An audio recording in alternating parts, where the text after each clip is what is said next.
नमस्कार विद्यार्थियों। आज के इस लेक्चर में हम पढ़ेंगे बहुव्रीहि समास। और जो बहुव्रीहि समास होता है उसका एक अधिकार सूत्र है। मैंने आपको बताया था सबसे पहले जब हमने व्याकरण प्रारंभ की थी, तो जो सूत्र होते हैं उन सूत्रों को बांटा गया है विद्यार्थियों। और कितने भेदों में बांटा गया है? 6 भेदों में बांटा गया है। तो 6 भेदों में क्या है? सबसे पहला भेद होता है आपका अधिकार सूत्र का।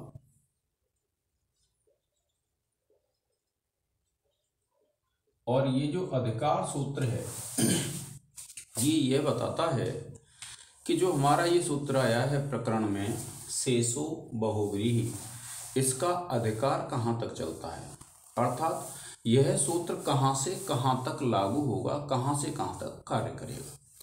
तो देखिए, जब इसका अर्थ बताया गया है तो बताया चा अर्थे द्वंद्व। यह एक समास का सूत्र है। और कौन से समास का सूत्र है? द्वंद्व समास। तो चार्थे द्वंद्व, इस द्वंद्व विधान से पूर्व, अर्थात जो द्वंद्व समास करने वाला सूत्र है उससे पहले प्रथमांत पदों का समास बहुव्रीहि संज्ञक होता है। जो प्रथमांत पद होते हैं उनका समास क्या कहलाता है विद्यार्थियों? बहुव्रीहि संज्ञक कहलाता है। अब देखिए,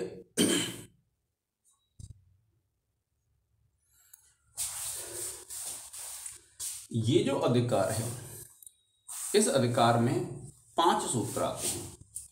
कौन सा है?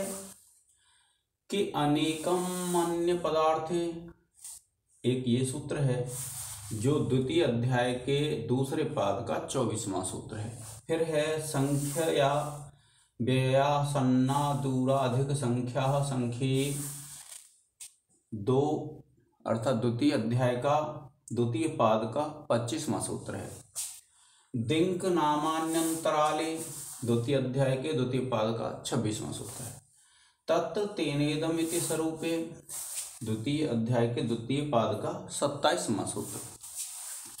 तेन सहित तुल्य योगे, द्वितीय अध्याय के द्वितीय पाद का 28वां सूत्र है विद्यार्थी।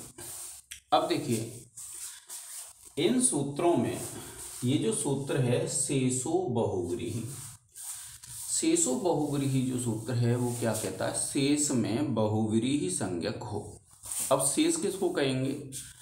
शेष कहते हैं, देखिए आपने तत्पुरुष समास पढ़ा तो उसमें जैसे आपने पढ़ा है विभक्तियां कितनी होती हैं? 7 विभक्तियां होती हैं। तो 7 में प्रथमा विभक्ति का कथन कर दिया, द्वितीय कर दिया, प्रथमा का कहाँ किया है? सॉरी, प्रथमा का नहीं किया है, द्वितीय का कर दिया है। कहाँ? द्वितीय तत्पुरुष में एक सूत्र है, द्वितीय श्रितातीत वाला। कौन सा है? ये द्वितीय तत्पुरुष का है, द्वितीय ये वाला श्रितातीत पतित ऐसा वाला।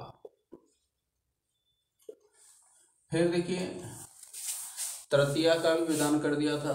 और तृतीया का विधान कहाँ किया? एक सूत्र था तृतीया तत्कृतार्थेन, ये वाला। उसके बाद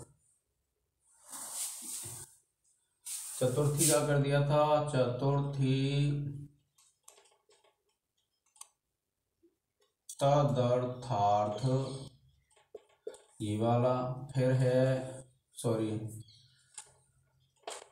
पंचमी विभक्ति का, पंचमी तत्पुरुष में पंचमी भयेन। और फिर षष्ठी का है तो आपने पढ़ा था षष्ठी। और सप्तमी का पढ़ा था सप्तमी सौंदर्य।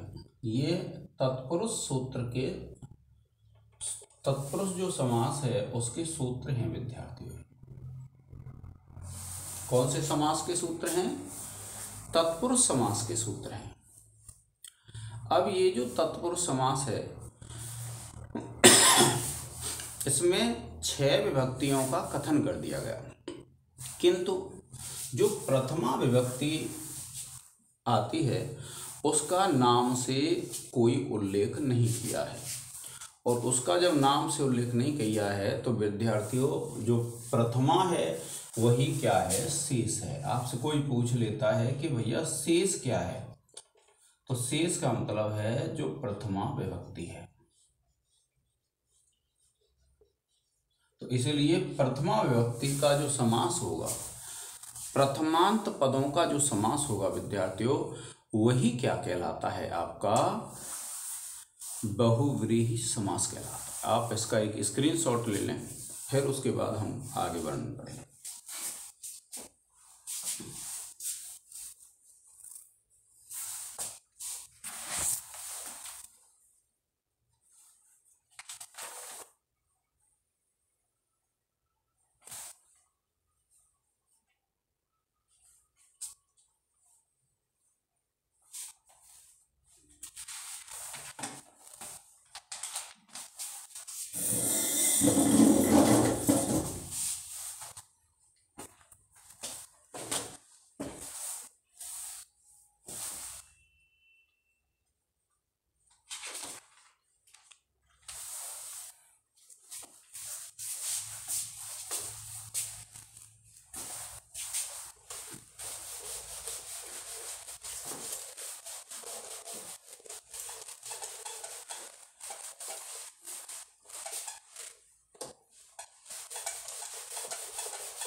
अब देखिए, इस बहुव्रीहि का विग्रह क्या होता है, बहवो व्रीहयो यस्य सः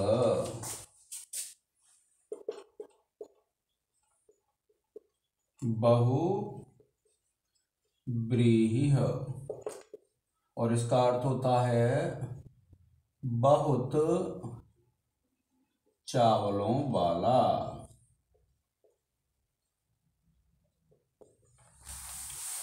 अब देखिए विद्यार्थियों, इसकी बात जब आप पढ़ते हैं तो क्या होता है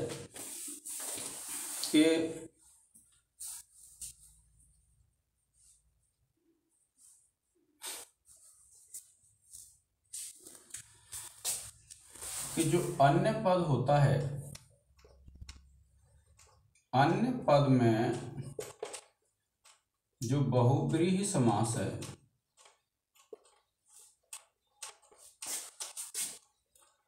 समास के अर्थ को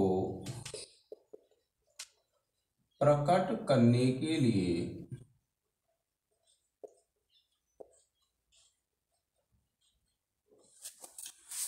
यद समास का प्रयोग किया जाता है, यद सर्वनाम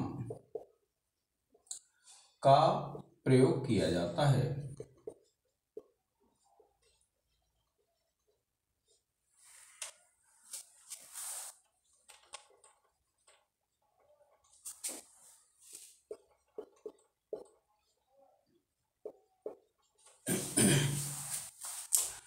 तो ये जो यद सर्वनाम है, इसका प्रयोग किया जाता है, तो इसके विभक्ति के अनुसार रूप बदलते रहते हैं।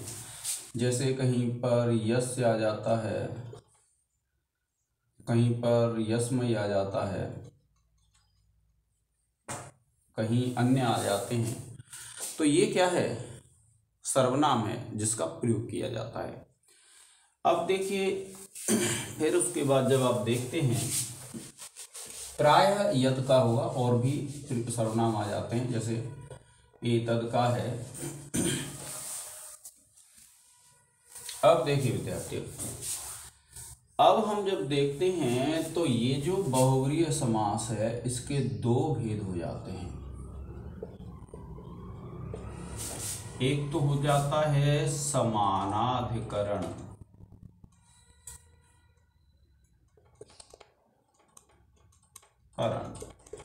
और एक हो जाता है विद्यार्थियों व्यधिकरण। तो समानाधिकरण तो उसको कहते हैं जिसमें समस्यमान जो पद हैं, कौन से पद, समस्यमान समस्यमान पद। समस्यमान कहते हैं जिन पदों में समास किया जा रहा है। तो जिन पदों के बीच में समास किया जा रहा है और वे जो समस्यमान पद हैं उनमें अगर विभक्ति समान होगी अर्थात विभक्ति एक जैसी होगी तो होगा आपका समानाधिकरण। ठीक है, कौन सी?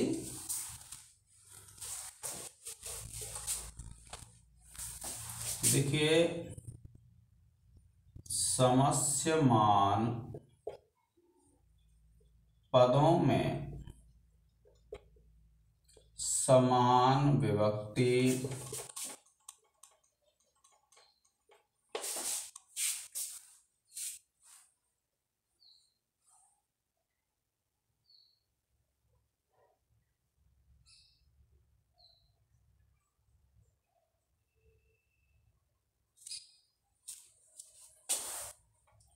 वचन होने पर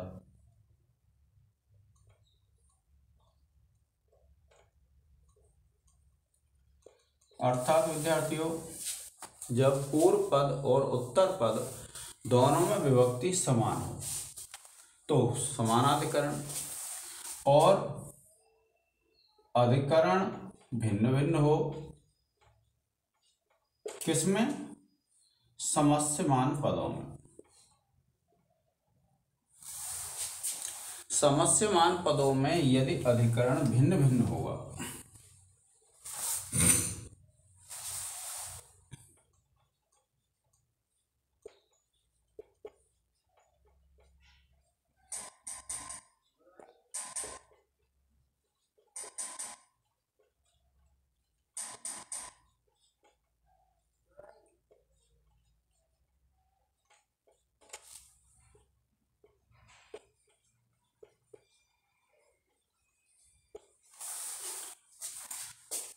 समस्यमान जो पद हैं उनमें यदि अधिकरण भिन्न भिन्न होगा तो व्यधिकरण हो जाएगा। अब देखिए समानाधिकरण के जो उदाहरण हैं,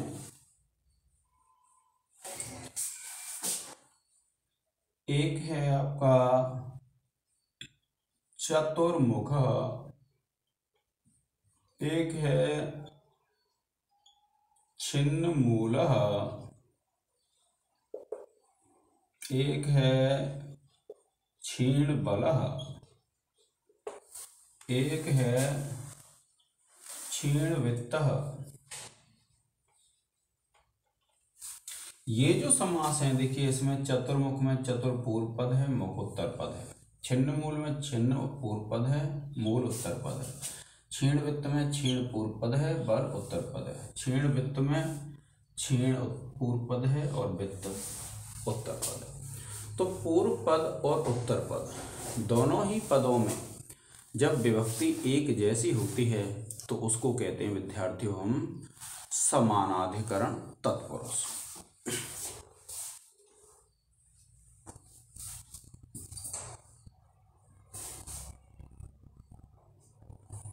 इसी प्रकार से देखिए जब पूर्व पद और उत्तर पद में विभक्ति अलग अलग होती है तो वह कहलाता है व्यधिकरण। जैसे चंद्रमौलिः, चक्रपाणिः, कंठे कालः।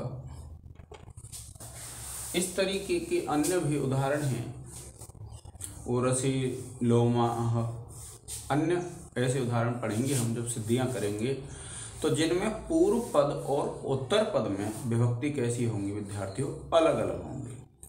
और जब विभक्ति अलग अलग होंगी तो वह जो समास है वह कहलाएगा आपका व्यधिकरण बहुव्रीहि समास।